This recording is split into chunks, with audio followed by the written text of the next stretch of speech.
Hello दोस्तों, Montreal academy में आपका स्वागत है। आज की इस वीडियो में पढ़ने वाले हैं न्यूट्रिशन एंड डाइजेशन। बहुत इंटरेस्टिंग टॉपिक है, थोड़ा सा लॉन्ग है बट इंटरेस्टिंग है। ठीक है, तो हम इसको ऐसे पढ़ेंगे जैसे कि हम कोई स्टोरी पढ़ रहे हो। ठीक है, तो हमें और ज़्यादा इजीली तरीके से समझ में आएगा। तो आप जानते हैं कि बेसिकली न्यूट्रिएंट्स और डाइजेशन होता क्या है। तो nutrients is a different word, digestion is a different word. ठीक है, न्यूट्रिशन क्या होता है? बेसिकली न्यूट्रिशन का मतलब है वो प्रोसेस जिसमें हमारा जो बॉडी है फूड को एनर्जी और न्यूट्रिएंट्स, जो फूड से है, फूड से एनर्जी और न्यूट्रिएंट्स को लेता है ताकि हम हेल्दी रहें और सही तरीके से काम कर सके। तो न्यूट्रिएंट्स बेसिकली टू टाइप्स के होते हैं, ऑटोट्रोपिक और हेटरोट्रोपिक। ये हम वीडियो के आगे में पढ़ेंगे। ठीक है, अगर हम वही बात डाइजेशन की करें तो डाइजेशन एक बायोलॉजिकल प्रोसेस है जिसमें हम जो फूड खाते हैं वो छोटी छोटी सोल्यूबल सब्सटेंसेस में तोड़ दिए जाते हैं ताकि बॉडी उसको एब्जॉर्ब कर सके। तो न्यूट्रिशन का काम जो है वो अलग होता है, डाइजेशन का काम अलग होता है। तो इन दोनों के बारे में ही हम इस वीडियो में आज डिस्कस करेंगे। तो बोर मत होइएगा फ्रेंड्स, अगर आप बोर हो रहे हैं तो कमेंट जरूर कर दीजिएगा, मैडम आप बहुत बोर करती हो। ठीक है, एंड देन हम स्टार्ट करते हैं इस टॉपिक को। तो सबसे पहले हम इंट्रोडक्शन की बात करते हैं। तो यहाँ पर जो है मैंने कुछ पॉइंट्स लिखे हुए हैं, 2 पॉइंट्स लिखे हैं, हम उसको जरा पढ़ लेते हैं। तो the process by which organisms obtain and utilize food for their growth, development and maintenance, it called nutrients. जैसा कि मैंने अभी आपको बताया कि न्यूट्रिएंट्स किसको कहते हैं। And then same as a digestion, digestion breaking down the complex constituents in the enzyme. इसमें क्या होते हैं, जो एंजाइम्स होते हैं वो क्या करते हैं इसको सिंपलर फॉर्म में, ठीक है, जैसे कि जो लार्ज मॉलिक्यूल्स होते हैं उसको स्मॉल स्मॉल पीसेस में क्या करते हैं, उसको तोड़ देते हैं। ठीक है, और उसमें से जो न्यूट्रिएंट्स है वो क्या होते हैं, एब्जॉर्ब हो जाते हैं एंड देन जो भी वेस्ट होता है वो डिस्कार्ड हो जाता है।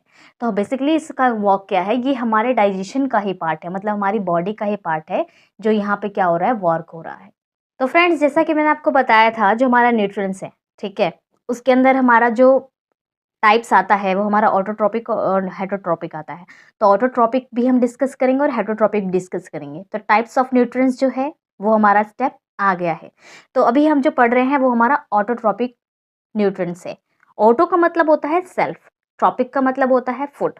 तो सेल्फ फूड न्यूट्रिशन, तो इसका मतलब क्या होता है, जब कोई ऑर्गेनिज्म अपना खाना खुद बनाते हैं, जैसे कि प्लांट हो गए, ठीक है, जो क्या करते हैं फोटोसिंथेसिस से अपना खाना बनाते हैं। ठीक है, तो यहाँ पर जो है मैंने थोड़ा सा एक्सप्लेन करके लिख दिया आपको ताकि आप इजीली नोट्स बना सकें। तो green plants and certain bacteria manufacture their own food. Organic substances होते हैं from inorganic substances CO2 and H2O, so using energy from sunlight. तो वो क्या करते हैं, सनलाइट से एनर्जी लेकर फोटोसिंथेसिस के थ्रू अपना भोजन खुद बनाते हैं। ठीक है, अगर वहीं हम हेटरोट्रॉपिक को देखें, hetero means different, trophic means food. तो डिफरेंट फूड न्यूट्रिएंट्स यानी कि जब कोई ऑर्गेनिज्म दूसरे जीव या प्लांट पर निर्भर होता है बेसिकली उस पर डिपेंडेंट होता है खाने के लिए। ठीक है, खाना पाने के लिए। तो जैसे कि ह्यूमंस और एनिमल्स, हम क्या होते हैं, दूसरे पे डिपेंडेंट होते हैं खाना, बेसिकली खाने के लिए। ठीक है, और एनिमल्स जो होते हैं, एनिमल्स अपना फूड कहाँ से लेते हैं, जैसे कि शेर हो गया, वो क्या करेगा, दूसरे जानवरों को मार के खाएगा। ठीक है, तो food organic and inorganic substances obtain bye feeding on their other organisms, यानी दूसरे ऑर्गेनिज्म से फूड को प्राप्त करना। ठीक है, so these heterotrophic nutrients divided into 3 types. अब क्या है कि हेटरोट्रॉपिक जो है वो भी 3 पार्ट्स में डिवाइडेड है। सबसे फर्स्ट आता है फ्रेंड्स हमारा होलोजोइक न्यूट्रिएंट्स। तो होलोजोइक में क्या होता है, इसको ऑर्गेनिज्म सॉलिड और लिक्विड फूड खाते हैं और उनको डाइजेस्ट करता है और न्यूट्रिएंट्स क्या करता है, अब्सॉर्ब करता है। ठीक है, तो ह्यूमन और एनिमल इस कैटेगरी में आते हैं। तो आप और हम किस में आते हैं, होलोजोइक कैटेगरी में आते हैं। ठीक है, यहाँ पर मैंने जो एग्जाम्पल्स भी है वो भी लिख सकें। आप यहाँ पर डॉग भी लिख सकते हो, कैट भी लिख सकते हो, फ्रॉग भी लिख सकते हो। ठीक है, तो जितने भी एनिमल्स और ह्यूमंस हैं वो सारे के सारे इसमें आते हैं। तो फ्रेंड्स हमारा सेकंड क्या है, सेप्रोट्रॉपिक। तो इसमें जो ऑर्गेनिजम्स होते हैं वो डेड और डिकेइंग मैटर, जैसे कि सड़े गले जो पदार्थ होते हैं उसको खाते हैं। तो ये डाइजेशन बाहर होता है, फिर न्यूट्रिएंट्स एब्जॉर्ब किए जाते हैं।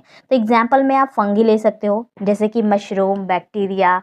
ठीक है, ये सारे के सारे सेप्रोट्रॉपिक में आते हैं। ठीक है, अब आप कहेंगे कि सेप्रोट्रॉपिक जो होते हैं, ठीक है, कि खाते कैसे होंगे। ठीक है, आप सड़े गले पदार्थ किस तरीके से खाते होंगे। तो बेसिकली क्या होता है कि ये जो ऑर्गेनिज्म होते हैं ना, अपने एंजाइम्स, जो उनके एंजाइम्स होते हैं वो डेड मैटर पर छोड़ देते हैं, ठीक है। तो ये एंजाइम्स ऑर्गेनिक मैटर को तोड़ देते हैं, वहाँ पे जो भी ऑर्गेनिक मैटर है उसको क्या करेंगे, छोटे-छोटे उसमें तोड़ देंगे, ठीक है। फिर ऑर्गेनिजम्स डिसॉल्व न्यूट्रिएंट्स को एब्जॉर्ब कर लेते हैं, तो ये इनका बेसिक फंक्शन होता है, ठीक है। ये ऐसे काम करते हैं। एंड देन आता है पैरासाइटिक। तो पैरासाइटिक न्यूट्रिएंट्स क्या होता है, इसमें एक ऑर्गेनिज्म दूसरे जीव के शरीर में या उन पर रहकर न्यूट्रिएंट्स लेते हैं, ठीक है। यानी कि जो होस्ट से फूड लेते हैं और उनको बेसिकली हार्म भी करते हैं, ठीक है। तो इसमें जो हो गया, इसके जो एग्जाम्पल ले सकते हो, सर्टेन बैक्टीरिया, राउंड वॉर्म हो गया, टेप वॉर्म हो गया, आप लीचेस भी ले सकते हैं, ठीक है। लीचेस क्या करते हैं, लीचेस को आपने देखा होगा कि ये ना बेसिकली क्या करते हैं, जो होस्ट होते हैं उनसे क्या करते हैं, ब्लड को एब्सॉर्ब कर लेते हैं, ठीक है, और उससे अपना फूड, अपना पेट भरते हैं। तो बेसिकली यहाँ पर जो पैरासाइट्स होते हैं वो एक्टोपैरासाइट भी हो सकते हैं और एंडोपैरासाइट भी हो सकते हैं। एक्टोपैरासाइट बेसिकली जो होस्ट के बाहर रहते हैं, that is a ecto. Endo मतलब जो होस्ट के अंदर रहते हैं, ठीक है। तो टेपवर्म जो हो गया हमारा, ये होस्ट के अंदर ही होता है, ठीक है। और बेसिकली जब हम एक्टोपैरासाइट की बात करें जो बाहर होते हैं, जैसे कि बर्ड बैग्स हो गए, बैड बैग्स हो गया, ठीक है, बैड बग्स। तो बैड बग्स क्या होते हैं, ये एक्टोपैरासाइट होते हैं, और जो टेपवर्म होते हैं वो एंडोपैरासाइट होते हैं। तो आपको ये पता होना चाहिए। तो फ्रेंड्स यहाँ पे है, there are 5 major steps in animal nutrients, जो बेसिकली होलोजोइक न्यूट्रिएंट्स हैं। तो इसके अंदर क्या होता है, the food we take contain highly complex nutrients like protein, carbohydrate and fat. तो जो हम न्यूट्रिएंट्स ले रहे हैं उसमें हाईली अमाउंट पे क्या होता है, न्यूट्रिएंट्स होते हैं, प्रोटीन होता है, कार्बोहाइड्रेट, फैट प्रेजेंट होता है। तो there have to be broken down into simpler and smaller molecule before they can enter into the cell. तो सेल के अंदर एंटर होने से पहले क्या करते हैं, हम इसको ब्रोकन डाउन करते हैं सिंपलर और स्मॉलर मॉलिक्यूल्स में, ठीक है। तो proteins must be broken down into amino acid. तो ये इतने स्मॉल मॉलिक्यूल्स में डिवाइडेड हो जाते हैं कि ये जो प्रोटीन होता है ये अमाइनो एसिड में ब्रेक डाउन हो जाता है, ठीक है। ध्यान रखना फ्रेंड्स कि इनमें शॉर्ट क्वेश्चंस बहुत बनते हैं। तो प्रोटीन्स का याद रखना है आपको कि वो किस में ब्रेक डाउन होता है, अमीनो एसिड में, ठीक है। एंड देन कार्बोहाइड्रेट किस में होगा, ग्लूकोज में। एंड फैट किस में होगा, फैटी एसिड एंड ग्लिसरॉल में, ठीक है। तो ये जो होते हैं ये छोटे छोटे स्मॉलेस्ट पार्ट्स में क्या होते हैं, डिवाइड हो जाते हैं। तो these break down of complex food constituents and their absorption is accomplished by the digestion system, ठीक है। तो ये किसके थ्रू होता है, डाइजेस्टिव सिस्टम के थ्रू होता है, ठीक है। ये कॉम्प्लेक्स सिस्टम है जो हम समझेंगे अभी। The process involve in nutrients are. तो न्यूट्रिशन में कौन कौन से प्रोसेस इन्वॉल्व होते हैं। तो सबसे पहले बात करें इंजेशन की। इंजेशन में क्या होता है, इंजेशन में जो खाना है वो अंदर आता है, अंदर लेते हैं हम, जैसे टेकिंग इन फूड, च्यूइंग और सकिंग एंड स्वेलोइंग, ठीक है। फिर आता है हमारा डाइजेशन। डाइजेशन में क्या होता है, फूड को छोटे पार्टिकल्स में तोड़ना, दैट इज डाइजेशन। तो फिर उसमें क्या होता है, conversion of complex food into similar absorbable form, ठीक है। एब्जॉर्प्शन क्या होगा, न्यूट्रिएंट्स का ब्लड में लाना, ठीक है। तो absorbing digestion food from the gut to reach the body tissues. अब आता है हमारा एसिमिलेशन। एसिमिलेशन क्या है, utilization of digestion food nutrients by the body tissue. जो यूज करते हैं वो क्या है, एसिमिलेशन, ठीक है। इजेशन, इजेशन का मतलब होता है कि वेस्ट मटेरियल को बॉडी से बाहर निकालना, दैट इज कॉल्ड इजेशन। तो removal of undigested and unabsorbable food from the body. तो बॉडी से जो अनडाइजेस्टेबल फूड है उसको बाहर निकालना इज कॉल्ड इजेशन। तो there is a 2 types of digestion, ठीक है। फर्स्ट है intracellular digestion, second is extracellular digestion, ठीक है। तो फर्स्ट जो हम डिस्कस करेंगे that is the intracellular digestion. तो फ्रेंड्स इंट्रासेलुलर से आप समझते क्या हैं। इंट्रासेलुलर डाइजेशन का मतलब होता है कि ऐसा प्रोसेस है जिसमें कि फूड का जो ब्रेकडाउन होता है सेल के अंदर ही होता है, ठीक है। इंट्रासेलुलर मतलब सेल के अंदर। इस प्रोसेस में एंजाइम फूड पार्टिकल्स को तोड़ते हैं और न्यूट्रिएंट्स को एब्सॉर्ब किया जाता है, ठीक है। तो ये जो प्रोसेस है थोड़ा सा कॉम्प्लेक्स जैसा लग रहा होगा आपको, लेकिन बहुत ही इंटरेस्टिंग है। तो यहाँ पढ़ते हैं, हमने क्या लिखा है, all the give 5 steps of nutrients occupied inside this cell itself as a amoeba. तो अमोइबा का और पैरामीशियम जैसे अदर यूनिसेलुलर जो एनिमल्स होते हैं, आप उनको देखा होगा कि उनके जो स्टेप होते हैं काफ़ी अजीबोगरीब होते हैं। आपने देखा यहाँ पे एक्टिव प्रे है, ठीक है, यहाँ पे सूडोपोडियम है। सूडोपोडियम क्या होता है कि इनके ना एक लेग्स की तरह काम करते हैं। जैसे कि आप भोजन को कैसे झपटते हो, ठीक है, कैसे खाते हो, आप हाथ को आगे बढ़ा के खाते हो। तो जैसे ये भोजन देखता है ना, खाना देखता है, तो ये क्या करता है, इसके सूडोपोडिया क्या करते हैं कि जो एक फूड कप बनाते हैं, ठीक है, और फूड जो वैक्यूल्स होते हैं वो क्या करते हैं, अंदर ले लेते हैं इसको, और इससे क्या है, सारे न्यूट्रिएंट्स खींच लेते हैं, ठीक है। तो सबसे पहले क्या होगा, इनमें इंजेक्शन होता है, ठीक है। सेल को फेगोसाइट या बेसिकली पिनोसाइटोसिस के थ्रू फूड पार्टिकल्स को अंदर लिया जाता है, ठीक है। जो फूड वैक्यूल्स होते हैं, जो फूड वैक्यूल फॉर्मेशन होता है, उसमें क्या होता है, फूड सेल्स के अंदर के जो वैक्यूल्स, ठीक है, जो छोटा सा सैक होता है उसमें बंद हो जाता है, जैसा कि आप देख सकते हो। एंड देन इसमें ना एंजाइम्स एक्शन होते हैं। एंजाइम ऐसे जैसे कि लाइसोसोम्स नाम का बेसिकली एक ऑर्गेनल डाइजेशन एंजाइम्स रिलीज करता है जो फूड को तोड़ देता है। अब आता है एब्जॉर्प्शन। एब्जॉर्प्शन में क्या होगा, जो ब्रोकन डाउन न्यूट्रिएंट्स होंगे साइटोप्लाज्म में रिलीज होते हैं और एंजाइम या ग्रोथ के लिए यूज होता है। उसके बाद होता है इंजेक्शन, जैसा कि मैंने आपको बताया था, जो वेस्ट बचा होता है उसको एक्सोटॉक्सिक के थ्रू बाहर निकाल दिया जाता है, ठीक है। तो ये तो होता है जो आपका इंट्रासेलुलर प्रोसेस है, डाइजेशन है वो। डाइजेशन का मतलब वही है, ठीक है, चाहे इंट्रासेलुलर हो एक्स्ट्रा सेलुलर हो। जब आप डाइजेशन की बात करते हो तो डाइजेशन में क्या होता है कि आप खाना खाते हो, जो न्यूट्रिएंट्स से आप लेते हो, एंड देन जो वेस्ट है उसको डिस्कार्ड कर देते हो, एलिमिनेट कर देते हो, बस प्रोसेस अलग है, ठीक है। ये तो हमने बात की इंट्रासेलुलर डाइजेशन की। तो अब हम बात करेंगे सेकंड डाइजेशन की, that is extracellular digestion. तो एक्स्ट्रा सेलुलर डाइजेशन में क्या होता है, ये एक ऐसा प्रोसेस है जिसमें फूड का ब्रेकडाउन होता है सेल के बाहर, ठीक है। एंजाइम्स डाइजेस्ट करता है और फिर न्यूट्रिएंट्स एब्जॉर्ब होता है। तो एंजाइम्स के थ्रू डाइजेशन होगा तभी वहां से न्यूट्रिएंट्स मिलेगा जिसको एब्जॉर्ब किया जाता है। तो ये कैसे होता है, थोड़े से स्टेप हम जान लेते हैं। सबसे पहले क्या होता है कि जैसे आप ह्यूमन का एग्जाम्पल ले सकते हो, ठीक है। तो जो फूड खाते हैं, किससे खाते हैं, माउथ से। माउथ में क्या होता है, एंजाइम्स होते हैं। एंजाइम्स में क्या, सलाइवा में एंजाइम्स होते हैं, ठीक है। स्टार्च को, तो बेसिकली स्टार्च क्या होता है, तोड़ना स्टार्ट करते हैं। तो जो भी आप खा रहे हो अगर उसमें स्टार्च है उसको क्या करेगा, वो तोड़ेगा। फिर वो क्या है, खाना टूटा हुआ स्टमक में जाएगा, वहां पर पेप्सिन एंजाइम होगा, ठीक है, जो प्रोटीन को तोड़ देगा।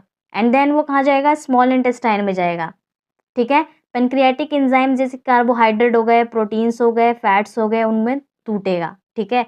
एंड देन एब्जॉर्प्शन होगा, जहां पर डाइजेस्टिव न्यूट्रिएंट्स ब्लड में चले जाते हैं और जो वेस्ट होता है वो एलिमिनेट हो जाता है, ठीक है। ये होता है हमारा एक्स्ट्रा सेलुलर डाइजेशन। तो एक्स्ट्रा सेलुलर डाइजेशन बेसिकली किस में देखा जाता है, ये एनिमल्स में या फंगी में बेसिकली बहुत कॉमन होता है, ठीक है। तो ये एक्स्ट्रा सेलुलर कॉम्प्लेक्स ऑर्गेनिज्म में होता है जिसमें डाइजेस्टिव सिस्टम या एंजाइम फूड को सेल के बाहर ही तोड़ देते हैं और फिर एब्जॉर्ब किया जाता है। बेसिकली ये आप, जैसे कि मैंने आपको बताया कि ये एनिमल हो सकते हैं और फंगी इनमें कॉमन होते हैं। अगर हम ह्यूमन डाइजेस्टिव सिस्टम की बात करें तो ह्यूमन डाइजेस्टिव सिस्टम में क्या होता है कि ये एलिमेंट्री कैनाल कंसिस्ट करते हैं, ठीक है, जो क्या करते हैं, एसोसिएट करता है डाइजेस्टिव ग्लैंड। तो ह्यूमन डाइजेस्टिव सिस्टम फ्रेंड्स एक कॉम्प्लेक्स सिस्टम है जो खाना तोड़कर न्यूट्रिएंट्स एब्जॉर्ब करता है और वेस्ट को बाहर निकालता है। इसमें अलग अलग ऑर्गन्स और अलग अलग जो ग्लैंड है वो मिलकर काम करते हैं, ठीक है। तो यहाँ पर एक वर्ड आपने देखा, एलिमेंट्री कैनाल। एलिमेंट्री कैनाल क्या होता है, ये बेसिकली ये एक लॉन्ग ट्यूब लाइक स्ट्रक्चर है जो माउथ से एनस तक फूड को ले जाता है, ठीक है, that is a alimentary canal. तो इसमें जो फर्स्ट आता है वो है हमारा माउथ। माउथ जो है बेसिकली यहाँ फूड को चबाया जाता है और सलाइवा स्टार्च जैसे कार्बोहाइड्रेट को यहाँ से तोड़ना स्टार्ट किया जाता है, किसके थ्रू, टीथ और टंग के थ्रू, ठीक है। फिर आता है हमारा फेरेंक्स। तो फेरेंक्स क्या होता है, फेरेंक्स बेसिकली कैविटी, ये हमारे बैक ऑफ माउथ में प्रेजेंट होता है, ठीक है, और इसको हम थ्रॉट भी कहते हैं, ठीक है। Oesophagus, oesophagus basically food pipe होता है जो खाने को पेरिस्टालसिस मूवमेंट से स्टमक तक ले जाता है, ठीक है। अब हम बात करते हैं स्टमक की।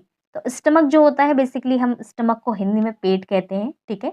यहाँ गैस्ट्रिक जूस और HCl एसिड जो होता है हमारा, हाइड्रोक्लोरिक एसिड जो होता है हमारा, ठीक है, तो वो प्रोटीन को क्या करता है, तोड़ने में हेल्प करता है।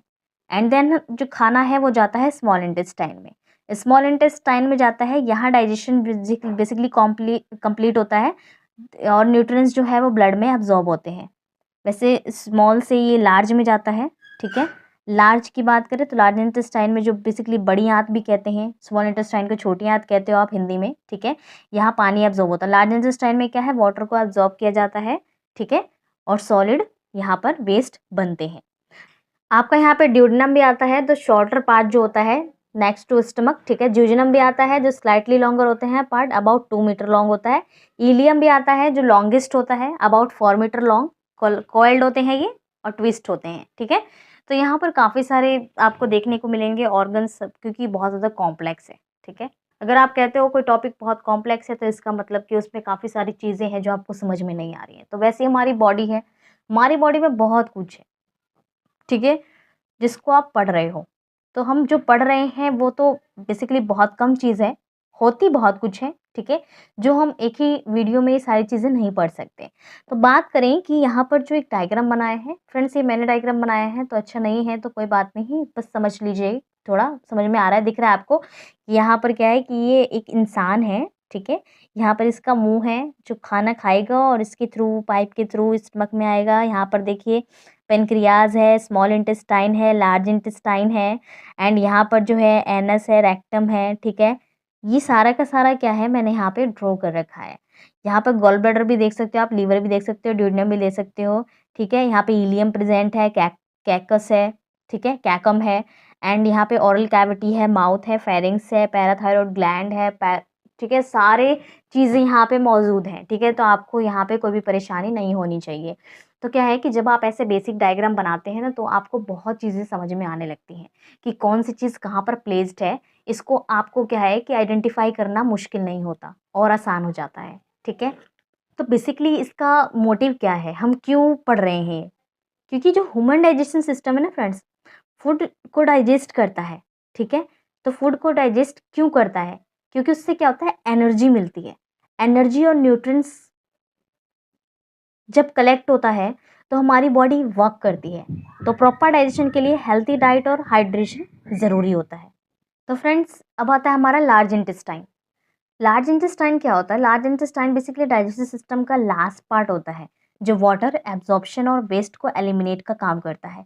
तो ये स्मॉल इंटेस्टाइन के बाद आता है और एनएस तक जाता है, इतना तो आपको पता होगा। तो लार्ज इंटेस्टाइन का जो होता है बेसिकली कितना लॉन्ग होता है, 1.5 मीटर लॉन्ग होता है, ये आपको याद रखना है, ठीक है। तो इसको बेसिकली इसको क्या है कि 3 पार्ट्स में डिवाइड किया हुआ है। तो 3 पार्ट्स कौन से हैं? बेसिकली सैकम हो गया, कोलोन हो गया, रेक्टम हो गया। तो सैकम जो होता है बेसिकली ये लार्ज इंटेस्टाइन का पहला हिस्सा होता है जिसमें अपेंडिक्स जुड़ा होता है, ठीक है। तो जब भी आपसे कोई पूछे कि बेसिकली सैकम में क्या कौन सा हिस्सा अटैच्ड होता है तो दैट इज कॉल्ड अपेंडिक्स, ठीक है। अब हम बात करते हैं कोलोन की। तो कोलोन क्या होता है, ये लार्ज इंटेस्टाइन का सबसे बड़ा हिस्सा होता है और 4 पार्ट्स में डिवाइड होता है। अब इसको 4 पार्ट्स में डिवाइड किया हुआ है, मैंने यहाँ एक्सप्लेन नहीं किया है बट फिर भी मैं आपको बता देती हूँ ताकि आगे आपको प्रॉब्लम ना हो। तो फ्रेंड्स हम कोलोन को 4 जो कैटेगरीज में डिवाइड करते हैं, दैट इज असेंडिंग, यहाँ पे लिख रखा है मैंने ascending, transverse, descending, and last भी होता है वो होता है सिग्मोइड, ठीक है, सिग्मोइड कोलोन। तो बेसिकली क्या होता है, असेंडिंग कोलोन में क्या करते हैं, असेंडिंग कोलोन में क्या होता है फ्रेंड्स, इसके अंदर जो नीचे से ऊपर जाता है, असेंडिंग का मतलब है नीचे से ऊपर, transverse left to right, horizontal क्या बेसिकली क्या है कि हॉरिजॉन्टल पोजीशन में होता है, ट्रांसवर्स क्या है कि हॉरिजॉन्टल पोजीशन में होता है जिसमें लेफ्ट टू राइट जाता है। डिसेंडिंग की बात करें तो अपर टू लोअर, ठीक है। सिग्मोइड कोलोन की बात करें तो सिग्मोइड में क्या होता है, कर्व शेप होता है, ठीक है, जो रेक्टम से जुड़ा होता है। अब हम बात करेंगे रेक्टम की। तो रेक्टम क्या है, रेक्टम में वेस्ट जैसे कि स्टूल स्टोर होता है जो एनएस के थ्रू बाहर निकलता है, ठीक है। तो इसको हम कह सकते हैं कि last part about 50 centimetre long, 15 centimetre long होता है, ठीक है, और ये हमारा लास्ट पार्ट है, ठीक है। स्टूल रेक्टम में स्टोर होगा और एनएस के थ्रू एलिमिनेट हो जाएगा। तो यहाँ पे मैंने एक नोट भी लिख रखा है, the vermi from appendix is a vestigial functionless. The organ is a human but is large and functional is behaviorous mammals. तो क्या होता है कि जो बेसिकली अपेंडिक्स जो होता है ये फंक्शनलेस होता है, ठीक है, ह्यूमन के अंदर। तो कभी कभी जब इसका साइज लार्ज हो जाता है ना फ्रेंड्स, तो आपने देखा हो कि अपेंडिक्स ऑपरेशंस होते हैं, उसमें क्या होता है जब अपेंडिक्स का साइज इरेगुलर हो जाता है, वो अब एबनॉर्मल शेप में चला जाता है, तो उसको क्या करते हैं, सर्जरी के थ्रू रिमूव कर दिया जाता है, ठीक है। वैसे उसको कोई फंक्शन होता नहीं ह्यूमन बॉडी में। तो फ्रेंड्स, लार्ज इंटेस्टाइन का काम इतना ही नहीं होता। हमने तो जैसे इसके टाइप्स पढ़े हैं कि क्या-क्या प्रेजेंट होता है जो लार्ज इंटेस्टाइन है। तो लार्ज इंटेस्टाइन में जो फंक्शंस होते हैं वो भी काफ़ी ज़्यादा हैं, ठीक है। तो लार्ज इंटेस्टाइन का जो फंक्शन है वो आपको जानना है, तो सबसे पहले आप वाटर एब्जॉर्प्शन को ले सकते हैं। तो लार्ज इंटेस्टाइन स्मॉल इंटेस्टाइन से आने वाले जो अनडाइजेस्टिव फूड से पानी एब्जॉर्ब करता है, ठीक है, जिसमें स्टूल सॉलिड बनता है। अगर पानी एब्जॉर्ब कर लिया जाएगा तो स्टूल तो ऑलरेडी सॉलिड हो जाएगा, ठीक है। तो मिनरल्स और विटामिन भी एब्जॉर्ब होते हैं, सिर्फ वाटर ही नहीं, मिनरल और विटामिन को भी एब्जॉर्ब किया जाता है। तो यहाँ विटामिन के और बी कॉम्प्लेक्स जो बैक्टीरिया द्वारा प्रोड्यूस होते हैं, जो बॉडी के लिए इंपॉर्टेंट होते हैं, उनको क्या होता है कि लार्ज इंटेस्टाइन में एब्जॉर्ब कर लिया जाता है।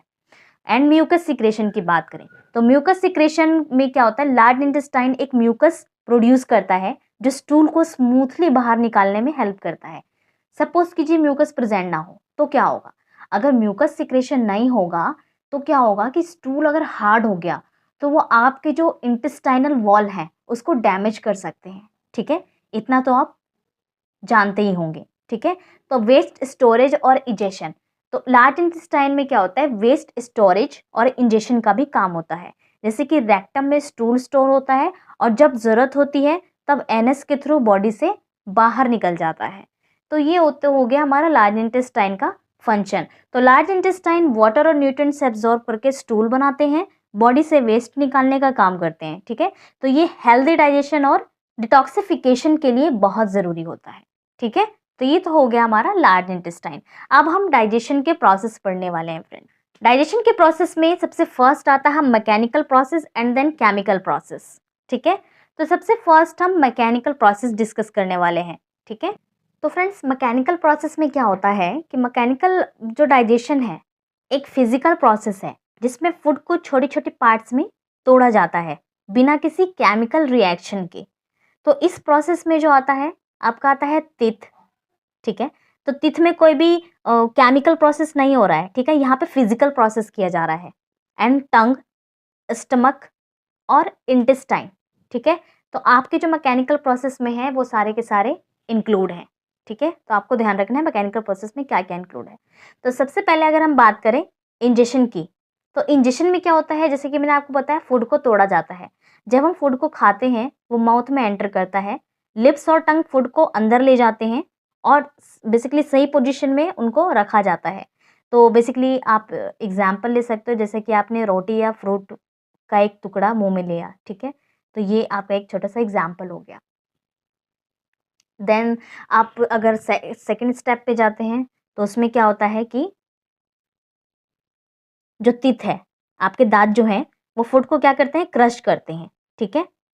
फूड को क्रश किया जाता है, तोड़ा जाता है स्मॉल पार्टिकल्स में। एंड इंसीजर्स जो फूड करते हैं वो उसका काम करते हैं, ठीक है। तो मोलर्स एंड जो प्री मोलर्स फूड को पीसने का काम करते हैं, क्रश करते हैं उसको, ठीक है। एंड देन जो सलाइवरी ग्लैंड होता है वो क्या करता है, सलाइवा रिलीज करता है। सलाइवा क्या करता है, फूड को उसको क्या करता है, सॉफ्ट करता है, ठीक है। एंड देन इसोफेगस क्या करता है, ठीक है, इसोफेगस क्या करता है, फूड को स्टमक तक ले जाता है, ठीक है। एंड जो पेस्टिसाइड्स होते हैं, तो पेस्टिसाइड्स क्या करते हैं, बेसिकली जो यहाँ पे होता है ईसोफेगस और जो इंटेस्टाइन की जो मसल्स होती हैं, ठीक है, उनमें कॉन्ट्रैक्शन होती है और रिलैक्सेशन होता है, जिसमें जो फूड की डायरेक्शन को मूव करते हैं। तो ये मूवमेंट बेसिकली पेरिस्टालिस, ठीक है। तो इसको हम कहते हैं पेरिस्टालिक मूवमेंट, ठीक है। पेरिस्टालिक मूवमेंट कहते हैं जो फूड को स्टमक तक भेजता है।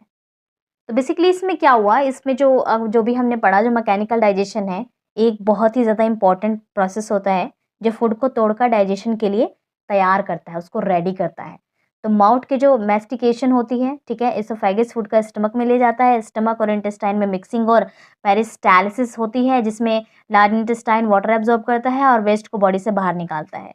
तो ये प्रोसेस इंश्योर करता है कि एंजाइम्स आसानी से फूड को डाइजेस्ट कर सकते हैं और न्यूट्रिएंट्स अब्जॉर्ब कर सकते हैं, ठीक है। एंड देन हम पढ़ेंगे केमिकल प्रोसेस इन डाइजेशन।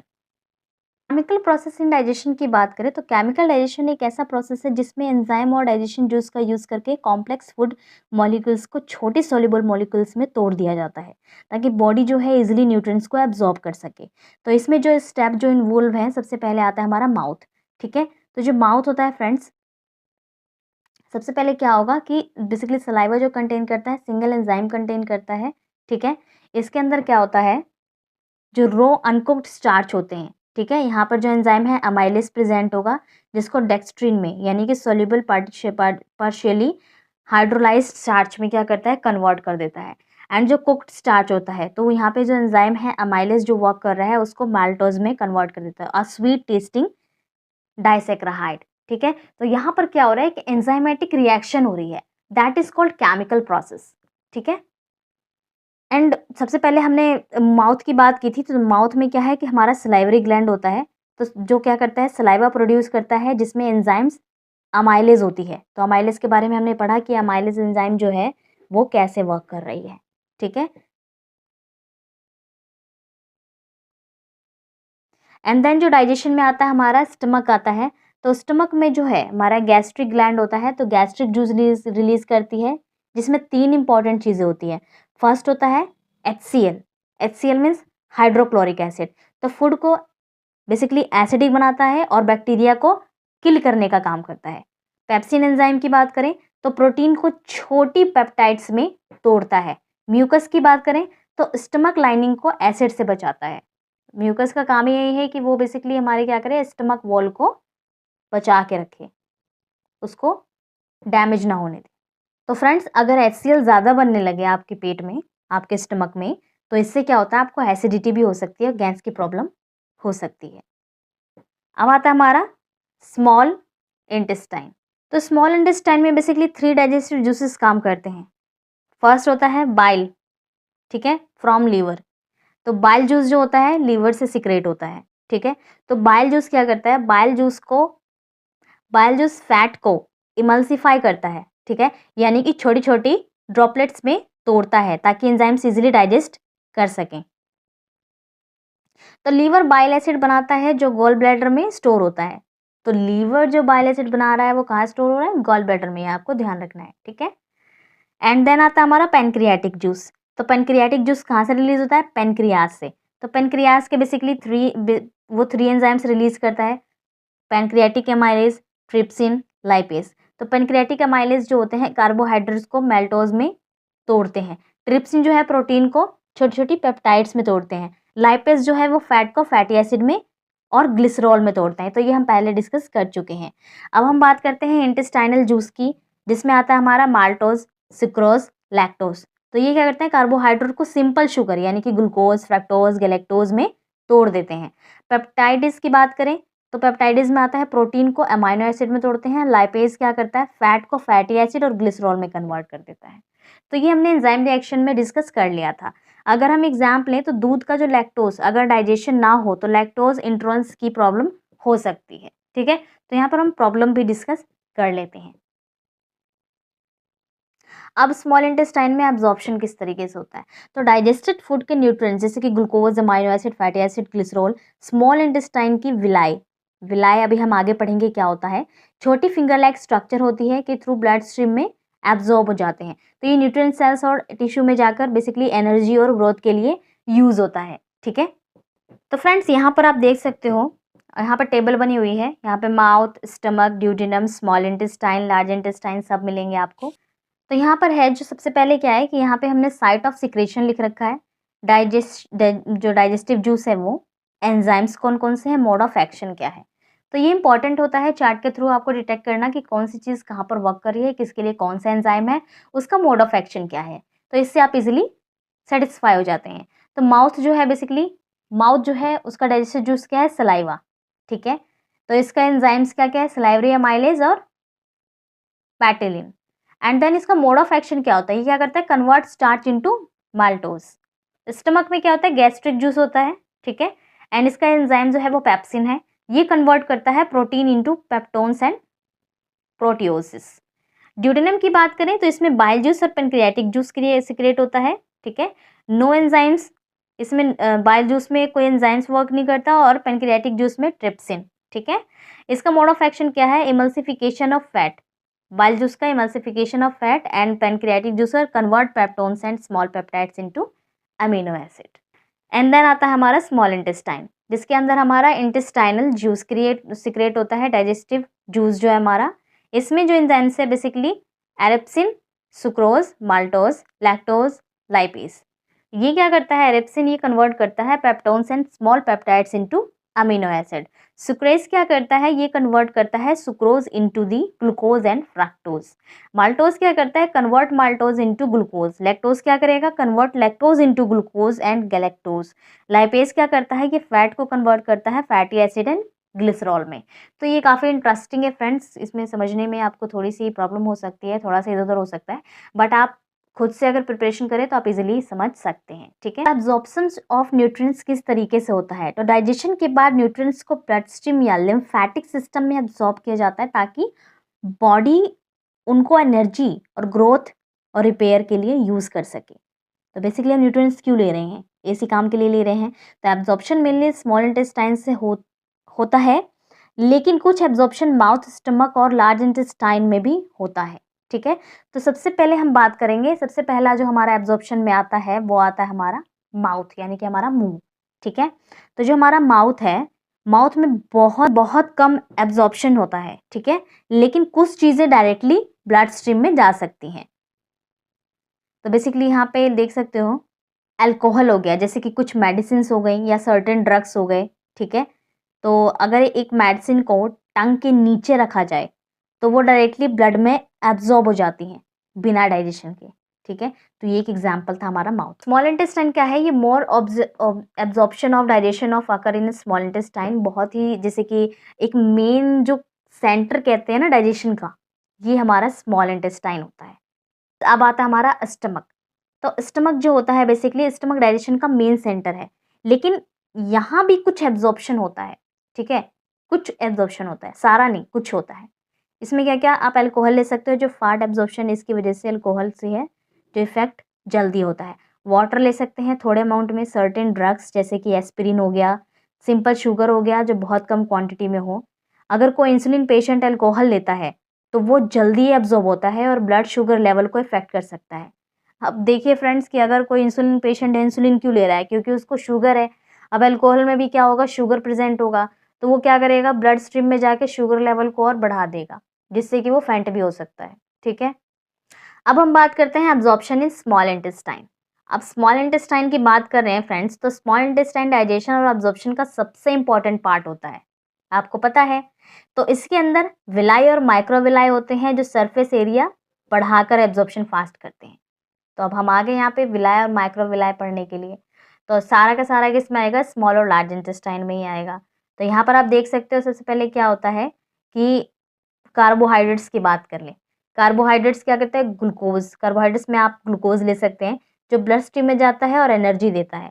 तो जब स्मॉल इंटेस्टाइन कार्बोहाइड्रेट्स को एब्जॉर्ब करता है तो वो क्या किस में टूट जाता है? ग्लूकोज में टूट जाता है। वो ब्लड स्ट्रीम में जाता है और एनर्जी प्रोवाइड करता है। प्रोटीन्स की बात करें तो प्रोटीन्स क्या है? अमीनो एसिड में कन्वर्ट हो जाते हैं जो मसल्स और टिश्यू रिपेयर करने में काम आते हैं। फैट की बात करें तो फैट क्या है? फैटी एसिड और ग्लिसरॉल में कन्वर्ट हो जाता है जो लिम्फेटिक सिस्टम के थ्रू एब्जॉर्ब होता है। विटामिन की बात करें तो विटामिन में क्या कहता है? ए, डी, ई, के। और एक फैट सोल्यूबल भी होते हैं कई सारे विटामिन, और विटामिन बी एंड सी जो होते हैं वो वाटर सोल्यूबल होते हैं, ठीक है। तो फैट सोल्यूबल, वाटर सोल्यूबल भी आपको ध्यान रखना है। मिनरल्स की बात करें तो calcium, iron, magnesium, sodium, potassium, ये सारे क्या हो गए? आपके मिनरल्स होते हैं, ठीक है। वाटर कर ले तो वाटर ज़्यादातर स्मॉल इंटेस्टाइन में एब्जॉर्ब होता है, ठीक है। तो यहाँ पर आप छोटा सा एग्जाम्पल अगर हम ले लें तो अगर किसी का स्मॉल इंटेस्टाइन सही काम नहीं करता, जैसे कि सियालिक डिजीज़ में, तो न्यूट्रिएंट्स प्रॉपर्ली एब्जॉर्ब नहीं हो पाते और वीकनेस हो जाती है। वीकनेस क्यों होगी? क्योंकि जब न्यूट्रिएंट्स ही नहीं ले पा रहा वो बंदा तो कहाँ से उसकी बॉडी काम करेगी, ठीक है। तो इसलिए उसको वीकनेस हो जाती है। देखिए दोस्तों, तो यहाँ पर छोटा सा डायग्राम बना रखा है ताकि आपको इजीली समझ में आ जाए, ठीक है। तो यहाँ पे जो आप देख रहे हो ये लॉन्गिट्यूडिनल मसल है, circular muscle, lymphatic vessel, arteriole, basically ये इंटेस्टाइनल ग्लैंड है, ठीक है। वेन्यूल है यहाँ पर, कैपिलरी नेटवर्क है यहाँ, लैक्टियल वेसल्स है जिसको हम लिम्फ वेसल्स भी कहते हैं, epithelium with microvilli muscle gland है, विलस है। तो यहाँ पर ना आप स्ट्रक्चर के ऊपर छोटी छोटी विलाई देख रहे होंगे, ठीक है। तो जो जो इंटेस्टाइन का जो वॉल होता है, ठीक है, ये इसके अंदर का, ये छोटे छोटे जो विलाई होते हैं वो अंदर प्रेजेंट होते हैं। तो ये उसके अंदर का एक छोटा सा स्ट्रक्चर लिया हुआ है, ठीक है, ताकि आपको इजीली समझ में आ जाए, इसको थोड़ा सा बड़ा करके बनाया हुआ है। तो यहाँ पर जो डायग्राम है वो है magnified details of microscopic structure of a part of the wall of the small intestine, ठीक है। स्मॉल इंटेस्टाइन का जो वॉल है उसका छोटा सा पार्ट है। And then most of water present in the food absorption in the colon by diffusion, that is a large intestine. तो यहाँ मेनली वाटर और इलेक्ट्रोलाइट्स एब्जॉर्ब होते हैं, ठीक है।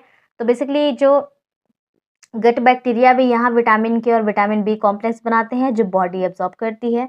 तो यहाँ पर क्या क्या एब्जॉर्ब होता है, सबसे पहले तो वाटर लेते हैं, जो बचा कुचा होता है वो लार्ज इंटेस्टाइन क्या करती है, उसको एब्जॉर्ब कर लेती है। इलेक्ट्रोलाइट हमने पढ़ा था, सोडियम पोटेशियम क्लोराइड, वो भी यहाँ एब्जॉर्ब हो जाता है।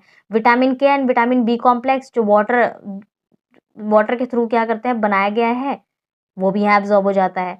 तो अगर लार्ज इंटेस्टाइन पानी एब्जॉर्ब ना करे तो डायरिया, जिसको हम डास्ट भी कहते हैं, ठीक है, हो सकता है। तो अगर ज़्यादा एब्जॉर्ब कर लें तो क्या होगा, कब्ज, जिसको हम कंस्टिपेशन भी कहते हैं। तो कॉन्स्टिपेशन भी हो सकता है। ज़्यादा वाटर अगर एब्जॉर्ब ना हो, अगर वाटर ही एब्जॉर्ब ना हो तो डायरिया, अगर ज़्यादा वाटर एब्जॉर्ब हो जाए तो कब्जी। तो ये तो प्रॉब्लम है भाई, ठीक है। तो लार्ज इंटेस्टाइन क्या है, उतना ही अमाउंट में पानी एब्जॉर्ब करे जितना स्टूल जो है स्मूथली पास हो जाए, ठीक है। तो फाइनली हम एसिमिलेशन तक पहुंच गए हैं। एसिमिलेशन में क्या होता है, तो एसिमिलेशन जो है बेसिकली एक प्रोसेस है जिसमें एब्जॉर्ब न्यूट्रिएंट्स को बॉडी के सेल और टिश्यू में यूज़ किया जाता है ताकि एनर्जी मिले, ग्रोथ और बॉडी फंक्शन सही से चले। तो ये एब्जॉर्प्शन के बाद होता है और मेनली ब्लड स्ट्रीम या लिम्फेटिक सिस्टम के थ्रू होता है, ठीक है। इतना तो आपको समझ में आ ही गया होगा। तो बेसिकली ये वर्क कैसे करता है, ऐसे जो बेसिकली एसिमिलेशन हम पढ़ रहे हैं वो वर्क कैसे करेगा। तो बेसिकली जो एब्जॉर्प्शन के बाद जो न्यूट्रिएंट्स ब्लड या लिम्फेटिक सिस्टम में जाता है, ब्लड स्ट्रीम न्यूट्रिएंट्स को बॉडी के अलग अलग ऑर्गन्स और टिश्यू तक ले जाता है। तो सेल्स न्यूट्रिएंट्स को यूज करके एनर्जी, ग्रोथ और रिपेयर के लिए काम करते हैं, ठीक है। तो अगर मैं कुछ एग्जाम्पल्स दूं आपको, तो सबसे पहले आप ले सकते हो ग्लूकोज का। अब ग्लूकोज का ले लीजिए। तो ग्लूकोज ग्लूकोज का एसिमिलेशन कैसे होता है, जब हम राइस या ब्रेड खाते हैं, ठीक है, तो डाइजेशन के बाद ग्लूकोज ब्लड में जाता है। ये ग्लूकोज एनर्जी, एनर्जी क्या होती है, एटीपी, ठीक है। एटीपी बनाने के लिए सेल को, जो बेसिकली सेल में जो ग्लूकोज होता है उससे क्या करते हैं, एनर्जी लेता है और उसको यूज करता है।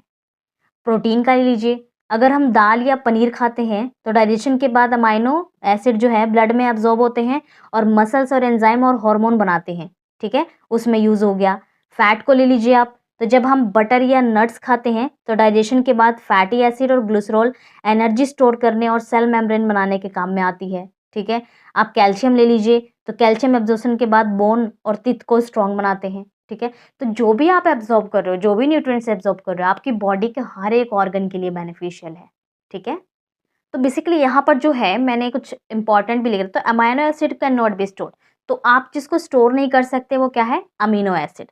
तो बेसिकली क्या है कि इसको हम नाइट्रोजिनस पार्ट में रिमूव कर देते हैं अमाइनो एसिड के, जब वो एक्सेस अमाउंट में हो जाता है।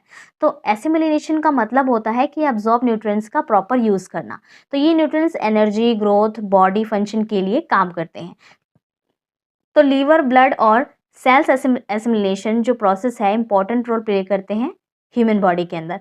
तो प्रॉपर एसिमिलेशन के लिए balance diet, hydration, active lifestyle बहुत ज़रूरी है, ठीक है। तो इजेशन क्या होता है, इजेशन जैसे कि हमने पहले डिस्कस किया था, इजेशन एक बायोलॉजिकल प्रोसेस है जिसमें बॉडी बेसिकली अनडाइजेस्टेड फूड और वेस्ट मटेरियल को डाइजेस्टिव सिस्टम से बाहर निकालती है। तो ये डाइजेशन का लास्ट स्टेप होता है जो मेनली लार्ज इंटेस्टाइन, आपका रेक्टम और एनएस के थ्रू होता है, ठीक है। तो यहाँ पर आप देख सकते हो बेसिकली स्पिंचर जो मसल्स होती हैं, ठीक है, ring shaped muscles, we contract and relax the close and open the anus. तो जब भी वेस्ट को रिलीज करना होता है that is open, and then जब रिलीज हो चुका होता है तो दैट इज क्लोज, ठीक है। तो यहाँ पर इंजेक्शन का बेसिकली मेन इंपॉर्टेंट क्या है, तो बॉडी को जो टॉक्सिक और हार्मफुल सब्सटेंसेस से बचाता है, ठीक है। तो जो भी टॉक्सिक और हार्मफुल सब्सटेंसेस होंगे उससे क्या है, उससे प्रोटेक्ट करता है बॉडी को। डाइजेस्टिव सिस्टम को क्लीन और हेल्दी रखता है। अगर इंजेक्शन सही से ना हो तो कॉन्स्टिपेशन या डायरिया हो सकता है। तो प्रॉपर फाइबर रिच डाइट और हाइड्रेशन ज़रूरी है ताकि इंजेक्शन स्मूथली हो। तो बेसिकली इंजेक्शन एक, जैसे कि मैंने आपको बताया कि ज़रूरी प्रोसेस होता है आपके डाइजेशन सिस्टम में, जो वेस्ट मटेरियल को बॉडी से बाहर निकालता है। ये मेनली लार्ज इंटेस्टाइन, रेक्टम और एनएस के थ्रू होता है। अगर इंजेक्शन सही से ना हो तो डाइजेशन में हेल्थ प्रॉब्लम हो सकती है।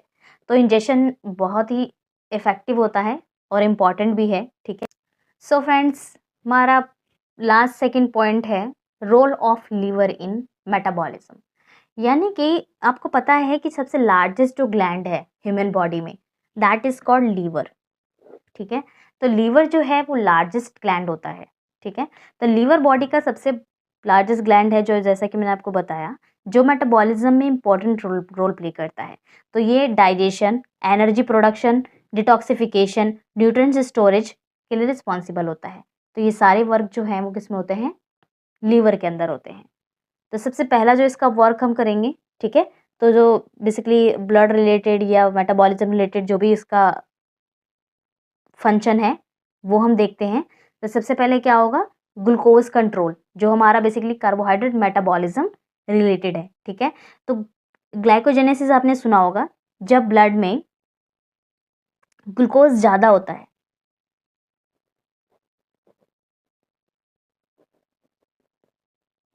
ग्लाइकोजेनेसिस वर्ड जो है कब हम यूज़ करते हैं, जब ग्लूकोज का लेवल ज़्यादा हो, इंक्रीजिंग ग्लूकोज लेवल, ठीक है। तो लीवर एक्स्ट्रा ग्लूकोज को ग्लाइकोगन में कन्वर्ट करके स्टोर करता है। तो डायरेक्टली वो बेसिकली डायरेक्टली ग्लूकोज को एब्जॉर्ब नहीं करता, उसको तोड़ के ग्लाइकोगन में तोड़ के क्या करता है, उसको एब्जॉर्ब करता है। अब जिनोलाइसिस जब बॉडी में एनर्जी की ज़रूरत होती है तो लीवर स्टोर्ड ग्लाइकोगन को फिर से ग्लूकोज में तोड़ता है और ब्लड स्ट्रीम में रिलीज कर देता है। ग्लाइकोनियोजेनेसिस, अगर फूड में ग्लूकोज ना मिले, बेसिकली जो आप फूड खा रहे हैं उसमें अगर ग्लूकोज ना मिले, ठीक है, तो लीवर प्रोटीन्स और फैट से ग्लूकोज बनाते हैं। तो ये तो होता है कि बेसिकली मेटाबॉलिज्म प्रोसेस है, ठीक है। तो यहाँ पर जैसे कि आप कोई फास्ट वास्ट करते हैं, जिस दिन आप कुछ खाते पीते नहीं हैं, तो उसमें क्या होता है कि जो लीवर है वो ग्लाइकोगन तोड़कर ग्लूकोज प्रोवाइड करता है, जब आप बहुत अच्छी तरीके से आपकी बॉडी फंक्शन कर रही होती है, ठीक है।